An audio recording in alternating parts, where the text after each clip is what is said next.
for the Salient Award. Jim Rohlik has led a life dedicated to education of young people. After graduating from St. John's University in 1959, he served at Guardian Angels in Chaska and then St. Agnes until 1966, where he taught history, coached football and basketball. After a year at Prior Lake High School, he finally landed at Hill High School in 1967, where he was the first lay assistant principal in any Christian Brothers school in the country. In addition to being responsible for hiring, student schedules, discipline,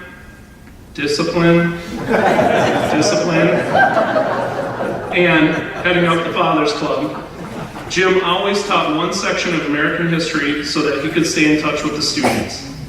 He also served as athletic director from 1989 to 1991. And I did not have the privilege of ever working with Jim, but I went to Bill Lechner and he shared that as the assistant in charge of scheduling, Bill mentioned that Jim would always make sure that his lunch was aligned when the coaches in the building were having lunch. And while Jim was not a coach, it was important that he have time to tell each coach exactly what they should do with their teams. Clearly, he was successful in training coaches as his son Steve just led Ohio State, a football school, to the Final Four in Division I hockey.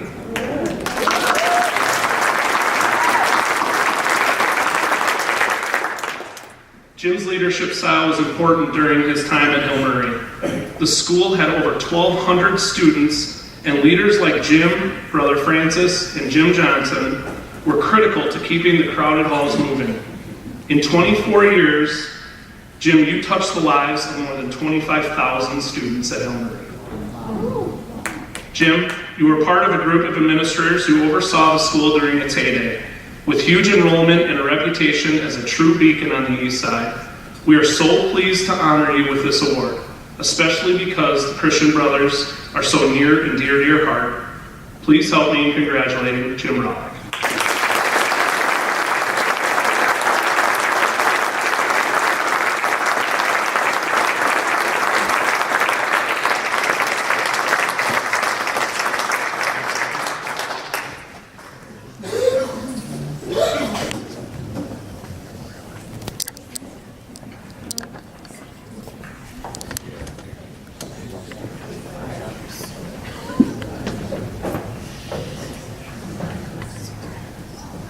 Hi, everyone. Where's Judy? I promised her I would be under an hour. I want to thank Judy and Jim and the rest of the group who made this award possible. It's really special for me. I was here for a long time. I've been gone. I'm back. Hill Murray is very special in my life. My kids all graduated here. I was teaching at the time at Prior Lake when I got the call to come here. By the way, Sister Paula and I go back way beyond anybody else in this room. When I was in high school, Vassal St. Anne's used to play basketball against Bird Island St. Mary's. And I remember defeating St. Mary's on our way to the state tournament. I don't remember much about the team, but I do remember they really had some spiffy cheerleaders.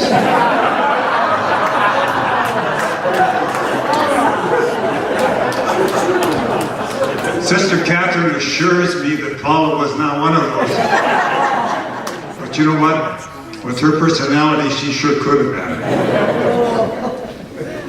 I got that call when I was at Prior Lake from Ralph Costello, who was my high school basketball coach, and at the time was a basketball coach and athletic director at Hill. And he said, the brothers have got an opening here, do you want to look at it? So I came over to interview, and I walked into a room with three awesome brothers. Paul McHale, Chris Dwyer, Louis Twig. They offered me a position which I took. They were going to make me an assistant principal working with Brother Lewis, which is kind of like the water boy. There were 20 brothers who lived in the residence at the time. And the house was dominated by Chris Twair and Paul McHale. But the school was dominated by Brother Louis Twig. And he was just, people have described him, so I don't need to say very much about him. Awesome, powerful man, dedicated educator.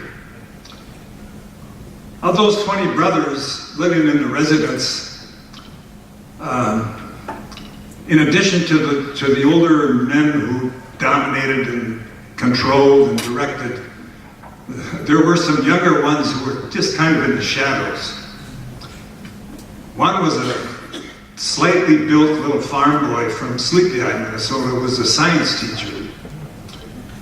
And another was the son of a baker from Escanaba, Michigan, who taught speech and was moderator of the wrestling team. I didn't think too much of those two guys at the time. I was deathly afraid of Brother Lewis, as was everybody else. Anyway, as time went on, the Christian brothers decided that they didn't want to commit to Hill anymore. So our good friend Brother Theodore from over in the other part of town came to make this announcement that the brothers were withdrawing. And of course they thought, well, that means the end of schools over here in the east side.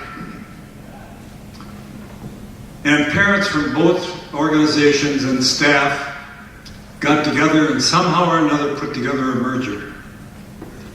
And the merger was painful at first. The sisters who owned this building were sacrificing it to those men who were coming up here. And the girls who were in school might have been somewhat excited that there were going to be some boys around. On the other hand, they weren't so excited because those boys are coming here. And I remember the Hill kids thinking, we're going to go to that girls' school? So surprisingly, with the impediments that we had, we succeeded. Hill brought the college prep program that was really strong in math and science and Phi-Ed. And Archbishop Murray brought a liberal arts program with humanities, and we put those together, and all of a sudden we had a better school than anybody else around. On top of it, the parents and the kids held faith to two schools that were on the verge of collapse and sent the kids. The kids came, we grew. You talked about having classes in halls. We were overcrowded. We struggled along. How we struggled along. We were able to select the best staffs from both schools. Best teachers from Murray, best teachers from Hill. So we had a pretty good thing going. And it wasn't purely by accident that Hill Murray has succeeded. We had a pretty good, strong foundation.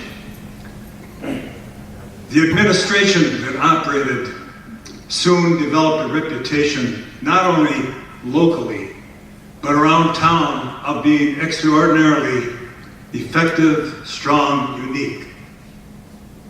Frank Aschenberger, Francis Carr, Brother Jim Johnson, Sister Catherine, and then later Sister Pat and myself were a pretty effective, strong administrative team.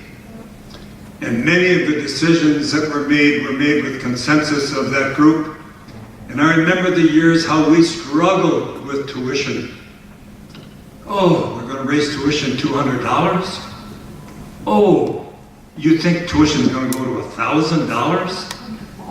And yet look where we've gone to. On top of it, we had the good staff, we had the good programs, but we really had good kids. Really good kids. One of the things that we brought from Hill was the spirit of camaraderie. And that's probably a nice way to put it. There are some other terms that have been used on occasion.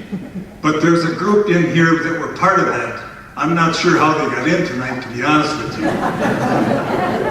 We worked together, we played together, we supported each other, we developed friendships that have been lifelong lasting. That camaraderie you associate with places like West Point or Notre Dame, but we had it here. And that camaraderie has helped many of us get through the hard times all the way to the present.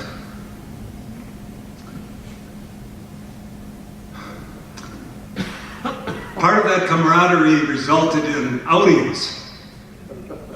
The Christian Brothers own a retreat house out of Dunrover on Marina and St. Croix.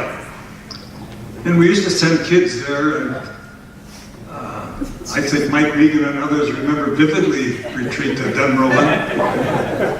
And we would tell the kids, the staff is going to Dunrover next week, it's the end of the school year, but our gatherings weren't quite the same as the retreat that you usually think of. They had a pool, and they had games, and they had grills, and we brought many refreshments and had just a wonderful time. We got back home without accident, without arrests. We had an ongoing series of poker games. Many poker games. And some of the players, thankfully, are no longer with us because they were burning holes in the rugs and the tablecloths in my house with their cigarettes. But it was part of our camaraderie. Another outing that I'm going to be really brief on because I have to be careful. There's a resort on Lake Minnewaska. That's a beautiful family resort. My folks used to take our family there many times. So I knew Bill Peters personally. Well, this group would go on a fishing outing to Lake Minnewaska, and we would occasionally fish. But the morning after some of the nighttime activities, Bill Peters would come to me because he knew me, and he would ask me, do you know anything about the golf cart that's missing? Do you know anything about the golf cart that got driven into the pond? On and on and on. And of course, no, I didn't. I'm sorry.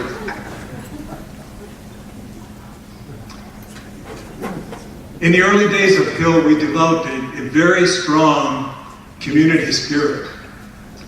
Part of that spirit grew out of our fall festival, where we worked like crazy to make nickels and dimes and quarters. But we did develop relationships. And you know what? There are second and third generation people who are attending this place right now who originated with that group, who developed a bond with Hill Murray back in the days of the Fall Festival.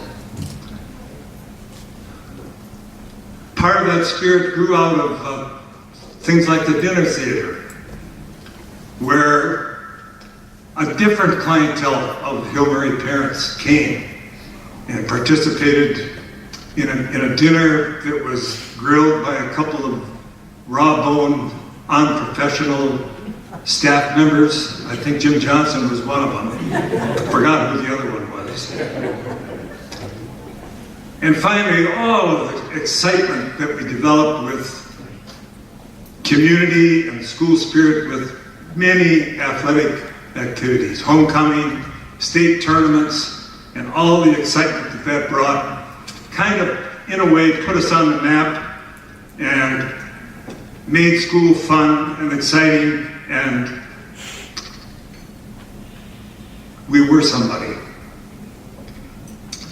The award, this is the second part of what I want to touch on tonight. The LaSallian Award.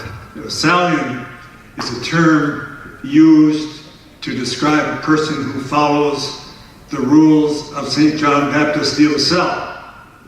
And the people that we know them best as are the Christian Brothers. And so I want to talk a little bit about the impact of LaSallian education on Hill Murray.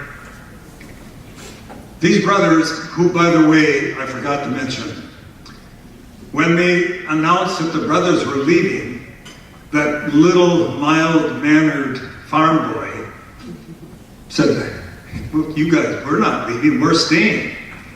And so 4 of the brothers did in fact stay. And the ironic part about it is, they were the 4 best. They weren't cast-offs. They were superstars. Full dedication in and out of the classroom. Master teachers. Friends and caring for everybody. And always in the presence of God. They reminded us of that day in and day out. I think maybe the best way I can describe the effect of Lasallian education at Hill Murray is to talk about the 3 men who probably played the biggest part in this, 2 of whom are here. First one is Brother Arnold McMullen. He's a Minneapolis boy. Arnie is always was viewed as the strong, silent type. Master teacher of mathematics. Gardener. My son Scott, who is a graduate of the University of Minnesota in engineering, says that Arnie's Algebra 2 trig class was by far the best class to prepare him for college of anything that he took at Hill Murray. Recently, Arnie received an award here, not too many months ago, identified as one of the outstanding teachers of yesteryear. And he stood up here and gave a talk. He blew me away, because he was always kind of quiet and never said much, and he gave the most fabulous talk in about 10 minutes. That unbelievable. Arnie did a heck of a job. The second one is Martin Selner. Marty is a little farm boy from Sleepy Eye, same age as me. Went to St. Mary's at Sleepy Eye, got into chemistry, stood up to the Christian Brothers and said, "We're staying, we're not going." Became the head of the science department here at Hill Murray, developed the original chemistry labs, was a moderator of the Mothers Club, had more dinners on his calendar in different homes because of the friends he had developed through the Mothers Club that you could ever imagine. Because he was junior moderator, he was in charge of the prom. And he used to build prom sets in the gymnasiums that were out of this world, unbelievable. They took you to Hawaii, or they took you to South America, with just running water, live fish, and everything. Today, Marty is in the Philippines.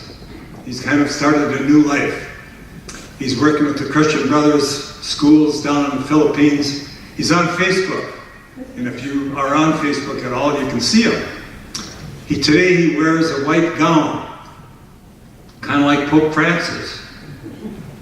I don't think he thinks he's Pope Francis, but I think he thinks he's his equal.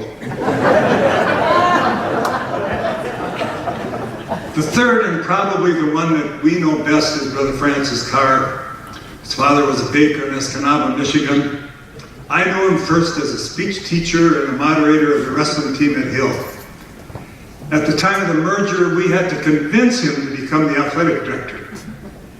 And it wasn't very many years, and he became kind of recognized all over as an outstanding athletic director.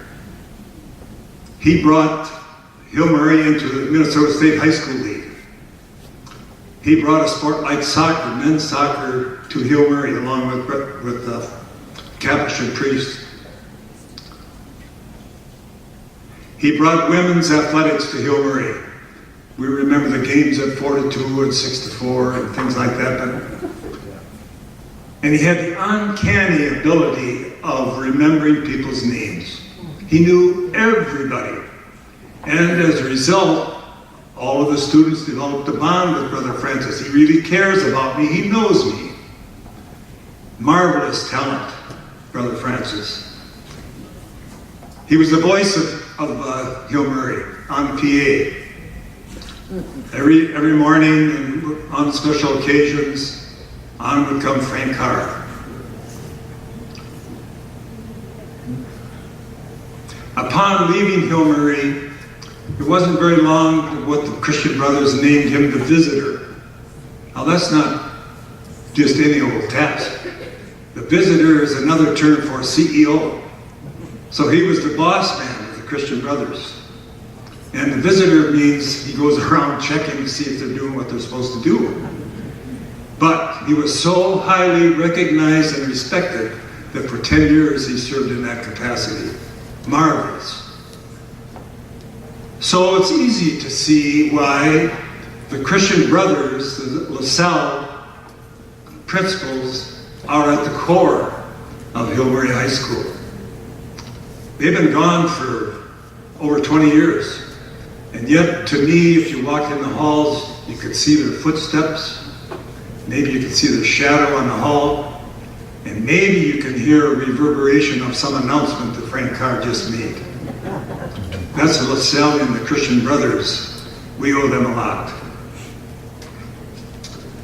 Finally, I want to say just a couple of things about Hill Murray today. Some of these are from a distance.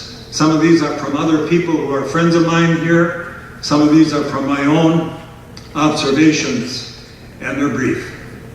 The first has to do with leadership. Without the kind of effective leadership that is taking place here today, this place wouldn't make it. But I think the leadership is as good as it's ever been, maybe since Brother Lewis was here. Jim is doing a heck of a job. I think he's 32, is that correct? So he's got a lot of years yet. I hear a lot of good things about Aaron as principal.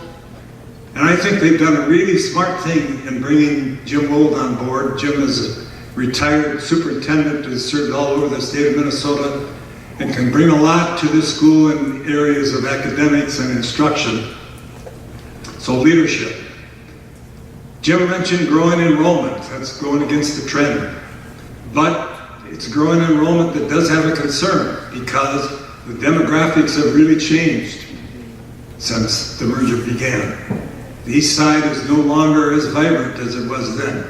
Kids came, blue collar, not as quick to challenge or question.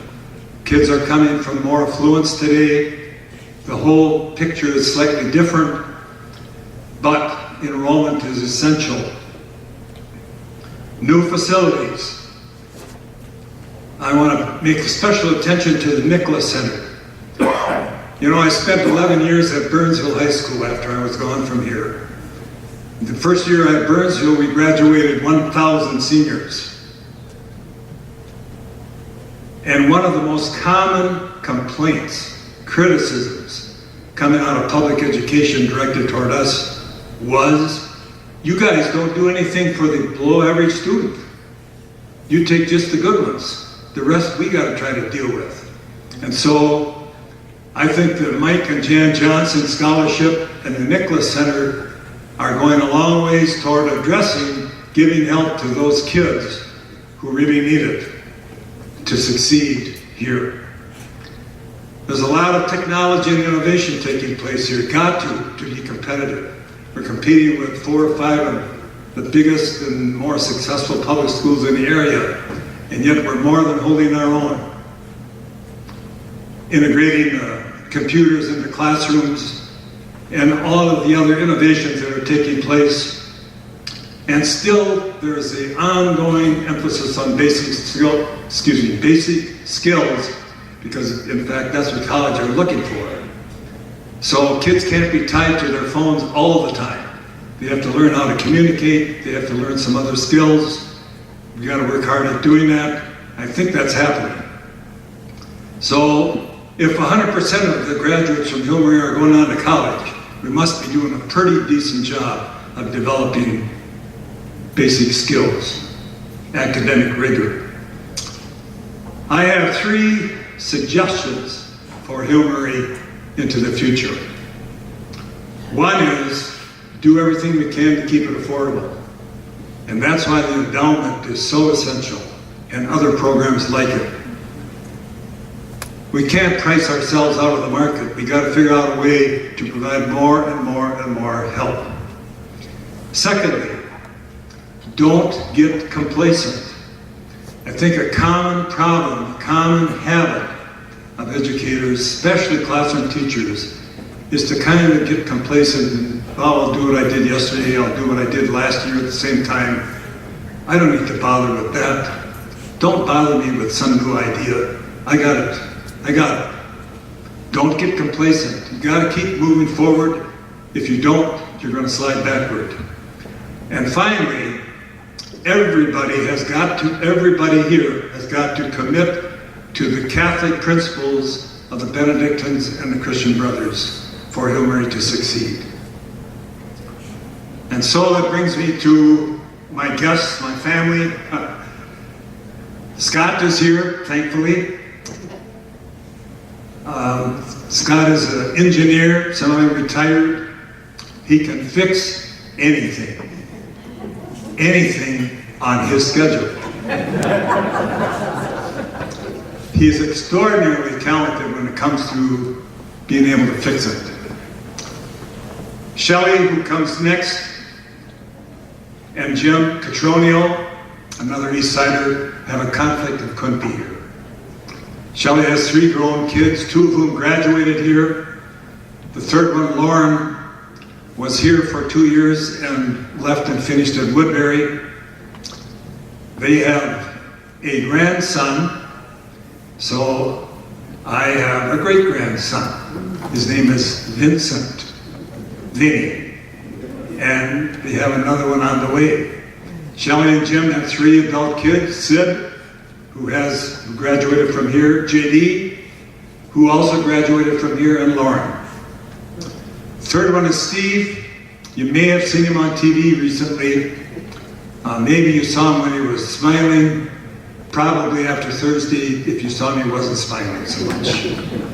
Steve has 3 kids.